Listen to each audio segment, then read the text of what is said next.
vamos dar início a esse encontro, que eu acho que vai ter muito de interessante para que nós possamos desfrutar da experiência desses moços e inclusive, vocês sabem que nós estamos todos esperando a participação do público, da plateia que está aqui, e que queremos isso, queremos que se coloquem, inclusive, posições contrárias, se for o caso, ao que nós dissermos, porque é isso que faz nascer a verdade. Essa discussão, essa troca de ideias é que faz as coisas avançarem, faz tudo o que nós fazemos, tudo que nós criamos avançar. Eu sempre me preocupo em dizer que ao artista tudo é facultado. O artista pode tudo. E nós também, enquanto público, podemos gostar ou não gostar dele.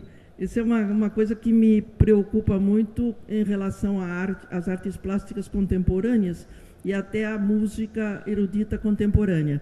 Eu sempre, quando me defronto com uma manifestação de arte plástica que não me agrada, eu digo, ele tem o direito de fazer. E eu tenho o direito de não gostar. É uma coisa, uma liberdade que nós nos permitimos.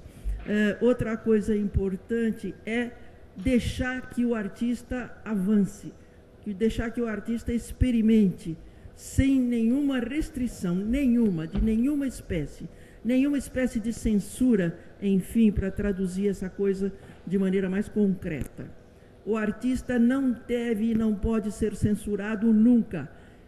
O que ele faz e que se possa, com esse moralismo fora de hora, considerar aberrante, imoral, agressivo, não. Aquilo é a liberdade dele se manifestando. Eu escrevi um poeminha da Lesma, a Lesma na parede. Ela diz para mim, eu olho aquilo e digo, baba, que horror. Ela diz, não, minha senhora, o que eu estou fazendo não é baba, é eu assinando a vida. Nós, na pior das hipóteses, os artistas somos lesmas e estamos assinando a vida, estamos justificando a nossa vida. Bem, agora sobre o assunto propriamente dito, o que nós queremos é discutir, conversar sobre essas relações de amor e ódio que existem entre as várias formas artísticas de transposição da realidade. Nós podemos fazer narrativa, portanto, gênero narrativo, nós podemos fazer gênero dramático, podemos fazer teatro e podemos fazer poesia, e é muito importante que façamos a poesia. E depois, estas manifestações literárias, todas elas mesmo, têm sido uma espécie de atração, uma espécie de ideal para que nós mesmos ou outros queiramos transpor essas manifestações para o contato maior com o público. Se nós podemos dizer, por exemplo, que poesia não vende, que, portanto, se a gente vender 100 livros, a gente fica muito feliz, nós estamos sabendo que o cinema e a televisão podem atingir a milhões de pessoas e podem, inclusive, ultrapassar, e graças a Deus ultrapassam as fronteiras nacionais e podem se distribuir pelo universo. Então, nós precisamos saber de que maneira essa transposição é feita, de que maneira essa linguagem é utilizada e reutilizada, de que maneira o objetivo e o subjetivo se compõem no sentido de redundar num trabalho de cinema, um trabalho de imagem principalmente, um trabalho de televisão, imagem e palavra, de que maneira a gente consegue fazer com que um poema, Morte e Vida Severina, de repente se transforme num excelente espetáculo televisivo, como já aconteceu. Bom, para tratar sobre isso, para não me alongar mais, eu passo a palavra ao Lauro César Muniz. A minha amizade com o Lauro César Muniz tem mais ou menos 50 anos. É chato dizer isso, mas é verdade. 53, ele está me corrigindo, tem 53 anos. Naquele tempo de Escola de Arte Dramática, de curso de dramaturgia, nós sonhávamos cada um de um lado com uma comédia para teatro. Ele, o Santo Milagroso, eu, o Crime da Cabra. Por sorte, nós dois conseguimos montar as nossas peças, conseguimos muito público e conseguimos muitos prêmios. Essa é a minha enorme ligação com o Lauro desde esses 50 e tantos anos. A minha ligação com o Toureiro vem de uma coisa curiosa que ele não deve saber, que é, eu sou uma grande fã de futebol, e o Toureiro foi, durante um certo tempo, e é ainda, um homem que trabalha sobre o esporte e sobre o futebol. E as crônicas que o Toureiro fazia na Folha, eu as consumia cuidadosamente, nos dias certos, com todo respeito à opinião dele, com a qual eu muitas vezes não concordava, porque ele é santista e eu sou corintiana. Com relação ao Bonassi, o nosso relacionamento, o nosso encontro pode também receber a colaboração de um hospital, o Hospital Oswaldo Cruz. Eu explico por quê.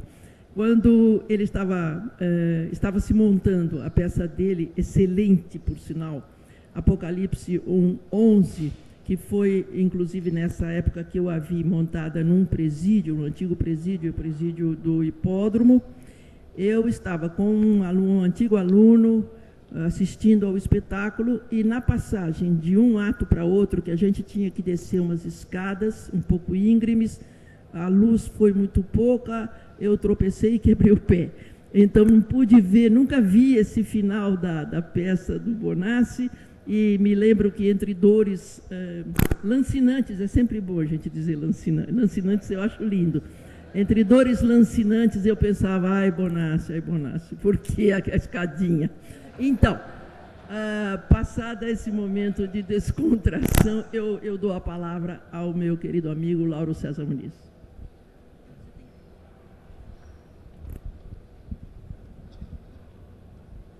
Isso é de chocolate, o meu é de creme. Bom,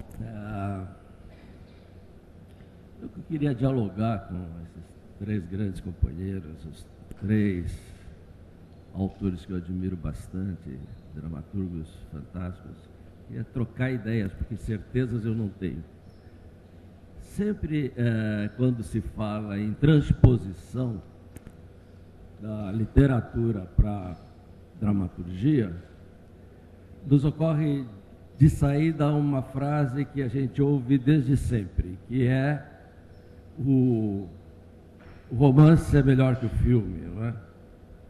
É uma coisa que fica insistindo nisso, e que nos obriga a filosofar um pouco sobre isso, né?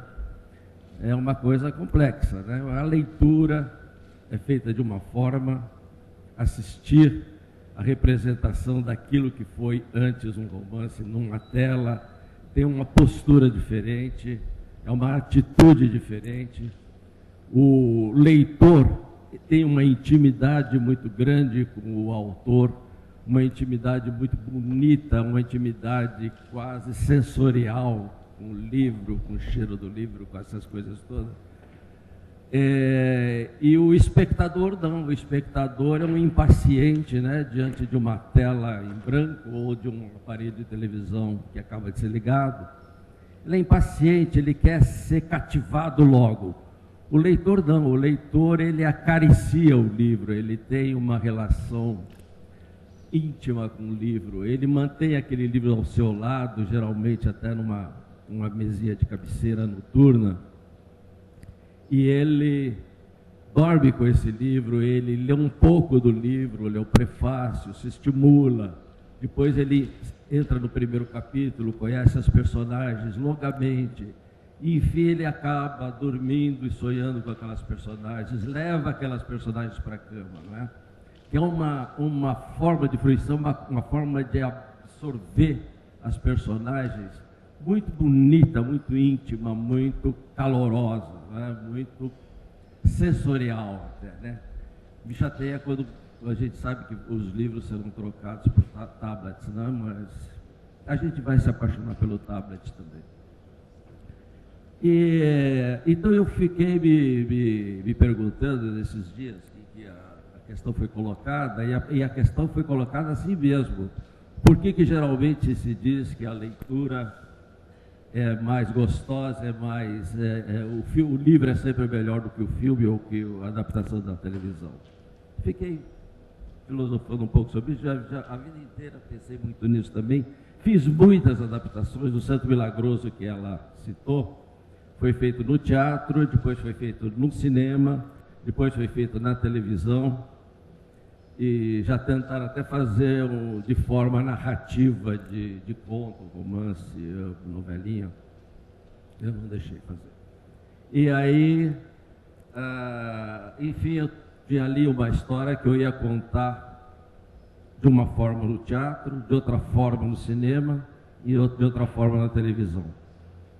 Eu trabalhei no teatro visando apenas o teatro, mas quando o produtor de cinema comprou os direitos, eu tive que fazer uma adaptação para a tela e eu não aceitei que outro autor fizesse. Eu não tinha nenhuma experiência de cinema, mas eu fui em frente, fui na minha intuição, no espectador de cinema. E fiz também uma adaptação que resultou num filme de muito sucesso, como a peça também fez sucesso. E depois chegou o momento da televisão inevitável, dessas coisas que fazem sucesso, acabam na televisão. E ali também eu fiz umas modificações, porque eram realmente veículos, formas diferentes de narrar. Aí sobra uma outra questão, e a leitura? Como fica a leitura do Santo Milagroso, que era uma peça de teatro? E aí uma questão muito interessante também, que é a leitura da peça teatral. Normalmente o livro está à venda, uma peça de teatro boa geralmente se edita, está à disposição do leitor também.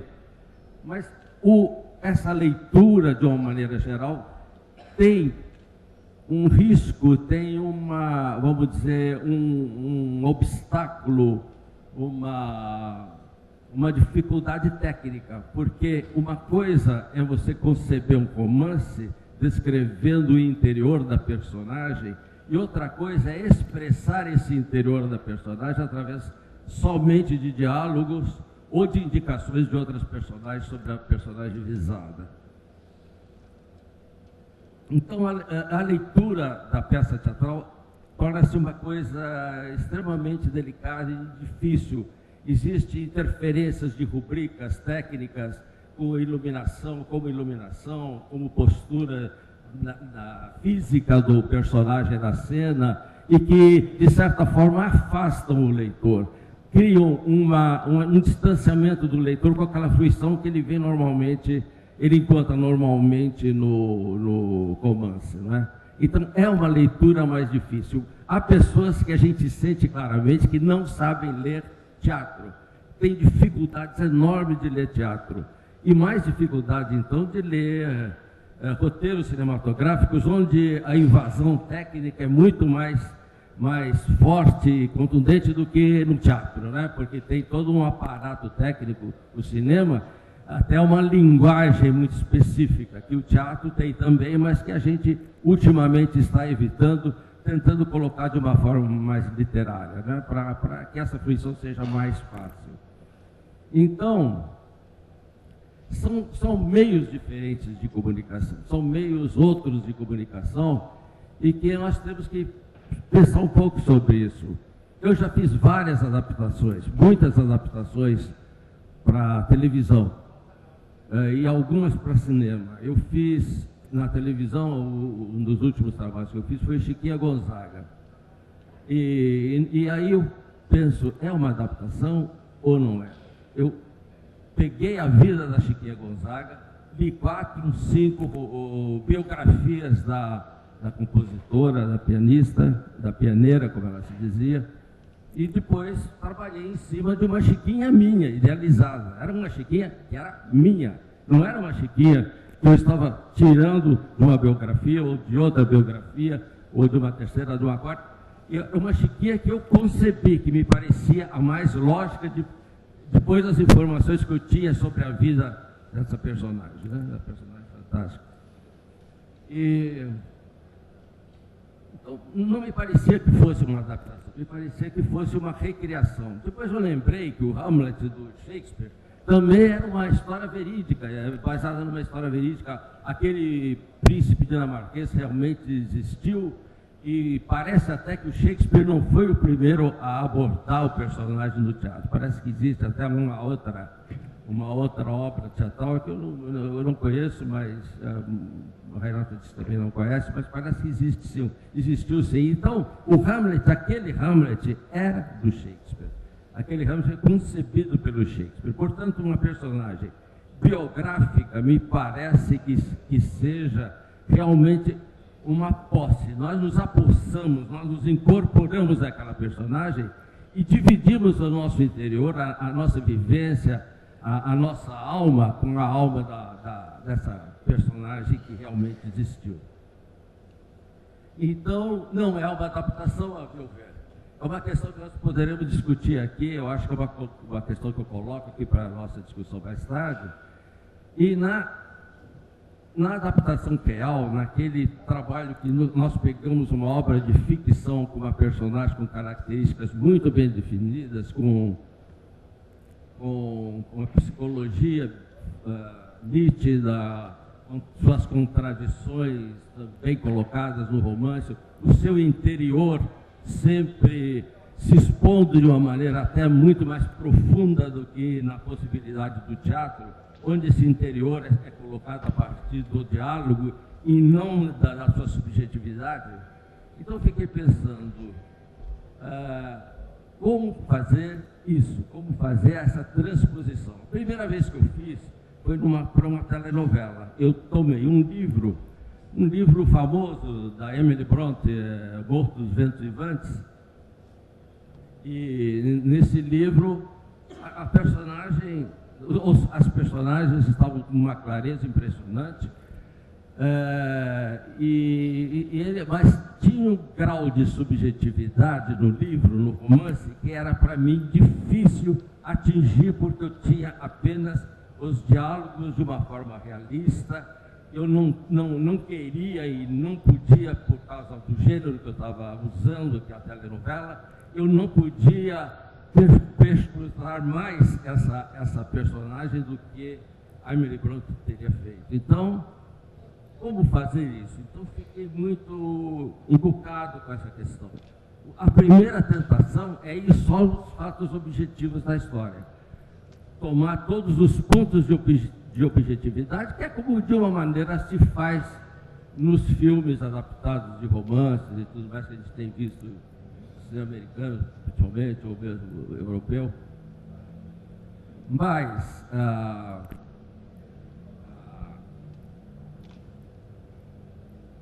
a questão é bem complicada, tomando só os pontos de objetividade do romance, ou seja, quando a história dá saltos de qualidade, quando a história se modifica na medida em que as personagens se interrelacionam. Como fazer isso sem esvaziar aquele conteúdo humano maravilhoso que o romance propõe? Essa é a arte da coisa.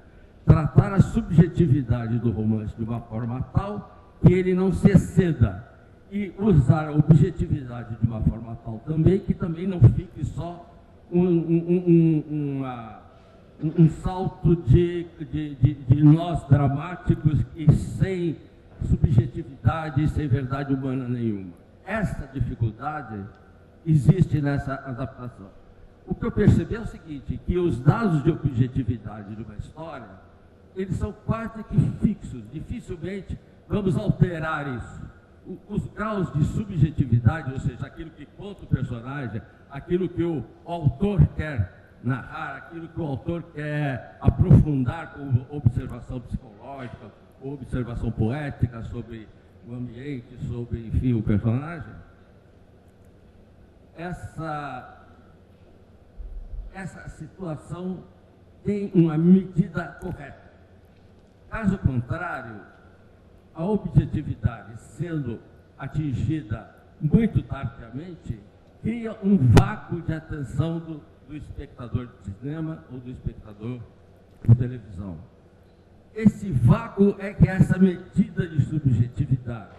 Em contraponto com as objetividades tão nítidas da história, os nós dramáticos tão claros, essa diferença é que é o X da questão numa adaptação.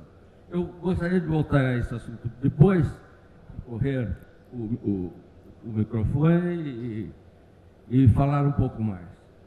Mas eu acho que é uma questão que eu estou colocando mais do que expondo para a mesa discutir, ok? Muito obrigado.